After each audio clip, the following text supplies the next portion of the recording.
Hello story lovers, and welcome back to our channel. Today we're diving into a classic tale, but with a twist you've never seen before. Forget everything you think you know about the little wooden puppet whose nose grew with every lie. This is the story of Pinocchio and the surprising fairy tale endings. Once upon a time, in a cozy little workshop filled with the scent of pine and sawdust, lived a kind old woodcarver named Geppetto. His heart was full of love, but his home was quiet and empty. One evening, as the stars began to twinkle outside his window, he put the finishing touches on a special projector marionette puppet carved from a fine piece of wood. Looking at its cheerful painted face, he whispered a wish into the night air, a wish that came straight from his lonely heart. "I wish you were a real boy." That very night, as Geppetto slept soundly, a beautiful blue fairy, drawn by the pureness of his wish, floated into the workshop. With a gentle wave of her star-tipped wand, she sprinkled shimmering magic dust over the little wooden puppet. "Little puppet made of pine," she whispered, "wake. The gift of life is thine." The next morning, a bright sunbeam streamed into the workshop, landing right on the puppet. Geppetto woke to the most wonderful sound he had ever heard. "Good morning, Papa," a small voice chirped. He sat up, rubbing his eyes in disbelief. There, sitting on the edge of the workbench, was his puppet, blinking, smiling, and stretching its jointed wooden arms. Geppetto's heart soared with a joy he had never known. He scooped up the puppet and hugged him tight. "Pinocchio, my little Pinocchio," he exclaimed. The blue fairy appeared once more in a soft, glowing light. She smiled at the happy scene before turning to the new boy. "Pinocchio," she said kindly, "Geppetto's wish has given you life. But to become a real boy of flesh and blood, you must prove yourself brave, truthful, and unselfish. Always tell the truth, and your heart will stay pure." Pinocchio, filled with excitement, nodded eagerly. It sounded simple enough. But as we all know, life is full of choices, and telling the truth isn't always the easiest path to take. One sunny morning, Geppetto gave Pinocchio a new schoolbook and a shiny apple, sending him off to school with a proud kiss on his wooden cheek. "Learn well, my son," he called out. Pinocchio skipped down the cobblestone street, his wooden feet clacking merrily. However, he hadn't gone far when two sly figures emerged from an alleyway: a cunning fox in a tattered coat and a sneaky cat leaning on a crutch.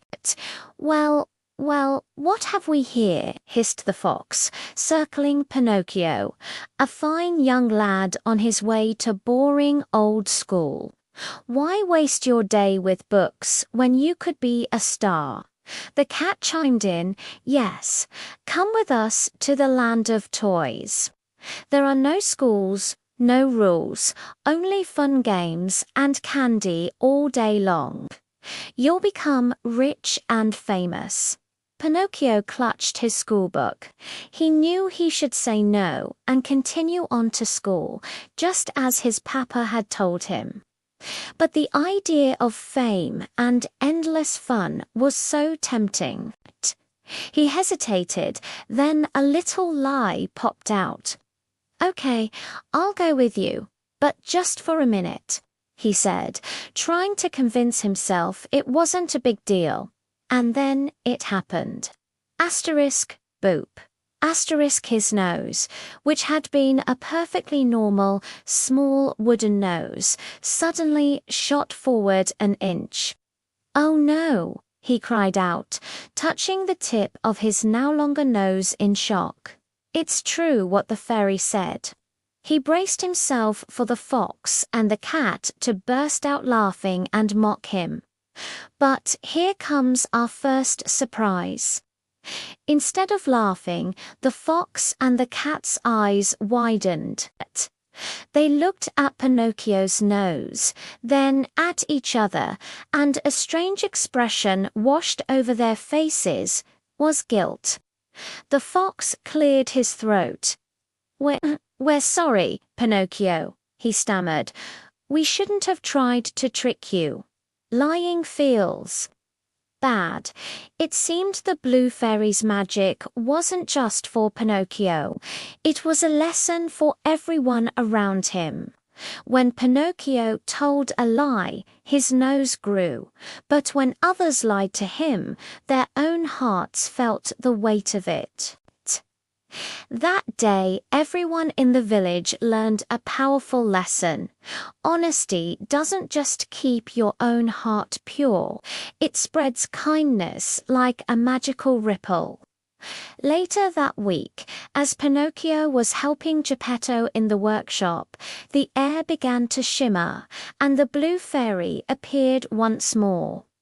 Her smile was warm and proud.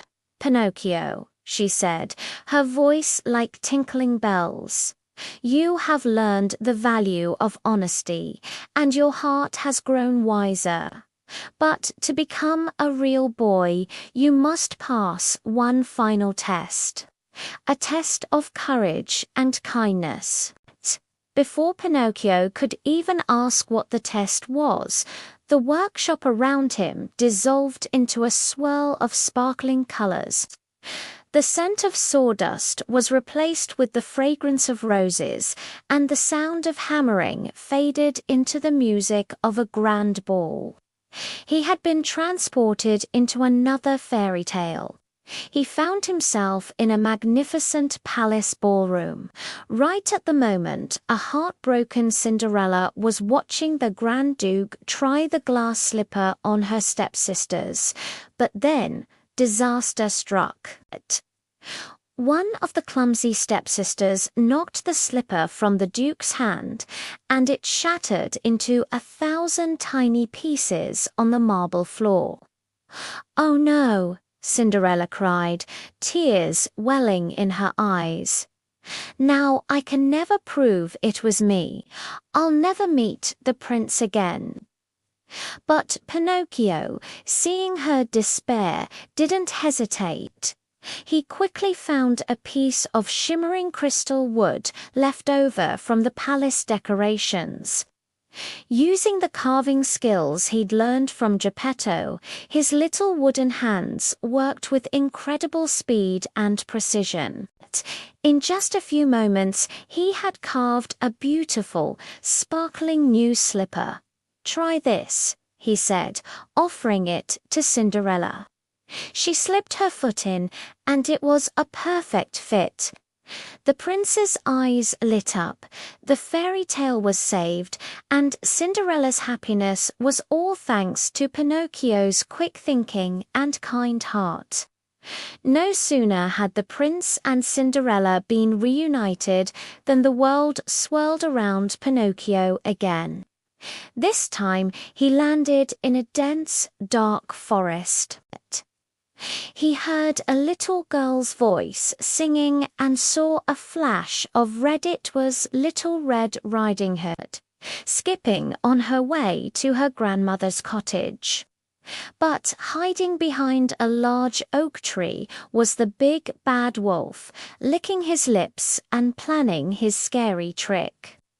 Just as the wolf was about to pounce, Pinocchio bravely jumped out in front of him, holding his wooden arms out wide. "Stop," he shouted. "No more scary endings. Everyone deserves a happy one, even you." The wolf, taken aback by this strange wooden boy, blinked in surprise. He looked from Pinocchio to Little Red Riding Hood and then to Grandma's cottage in the distance. A strange feeling washed over him, the same guilt the fox and cat had felt. He wasn't scary, he was just lonely.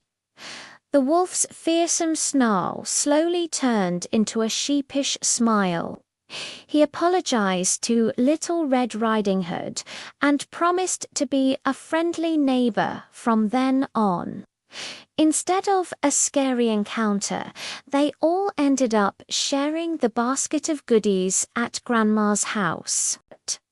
When Pinocchio's adventure through the fairy tales was over, he found himself back in Geppetto's workshop. The blue fairy was there, her eyes shining brighter than ever. "Pinocchio," she said softly, "your honesty, your courage, and your kindness have not only changed your own story, but have brought more happiness to everyone else's." She raised her magic wand, and a beam of pure golden light enveloped Pinocchio. He felt a strange warmth spread through his chest. His wooden heart began to glow, beating faster and faster.